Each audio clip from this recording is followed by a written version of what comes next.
There's a vicious rumor floating around that I think could really hurt Mitt Romney. I heard he passed universal health care when he was governor of Massachusetts. Someone should get to the bottom of that. And I know just the guy to do it. Donald Trump is here tonight.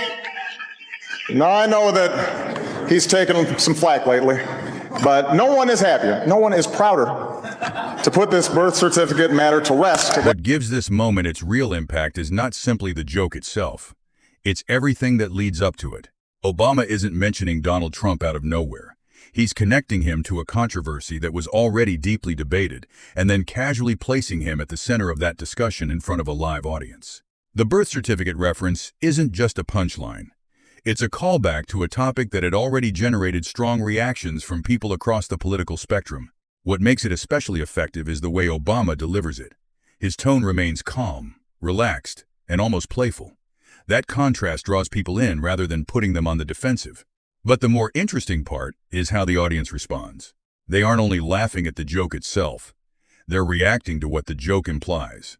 Obama subtly suggests that Trump often finds himself at the center of highly public controversies. And when he says, "I know just the guy to do it," he turns Trump into part of the punchline without sounding openly hostile. That balance is what makes the room lean into the moment instead of pushing back against it. Tweets and headlines, they're thinking about what's required to keep America safe. And I'm wondering if you'd like to respond to that. Well, look, he's a president who's done a horrible job. Everybody understands that. He's a president who's allowed many of these countries to totally take advantage of him, and us, unfortunately. And he's got to say something. And it's unusual that every time he has a press conference, he's talking about me. So, it's just one of those things. But I will say this. More importantly, it creates a seamless transition into everything that follows. Once Trump has been positioned within that framework, any response from him becomes more than just a reply. It becomes a reaction to a narrative that has already been established. Then Trump enters the conversation, and the atmosphere shifts again, but in a completely different way. Rather than responding directly to the humor or the framing behind it, he moves immediately toward criticism. He talks about leadership, performance, safety, and broader issues. On the surface, it appears as though he is taking control of the discussion. Yet beneath that response, something more interesting begins to unfold. The more serious and direct Trump becomes, the more noticeable the contrast with Obama's earlier approach. Obama used humor to guide the audience toward a conclusion. Trump uses criticism to redirect attention elsewhere. To go around, but you, Mr. Trump, recognize that the real problem was a lack of leadership. And so ultimately you didn't blame Little John or Meatloaf. You fired Gary Busey. And these are the kind of decisions that would keep me up at night. Say what you will about Mr. Trump, he certainly would bring some change. Instead of canceling each other out, those two styles end up highlighting the differences between them. In fact, Trump's response can unintentionally reinforce the frame that was already created. When he criticizes Obama, describes his leadership negatively, or focuses on how often he is mentioned during public events and press conferences, the attention subtly circles back toward himself. That is why the exchange remains memorable.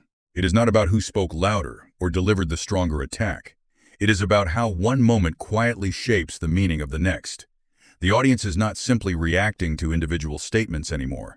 They are reacting to the contrast between two entirely different ways of communicating. This is where everything begins to come together.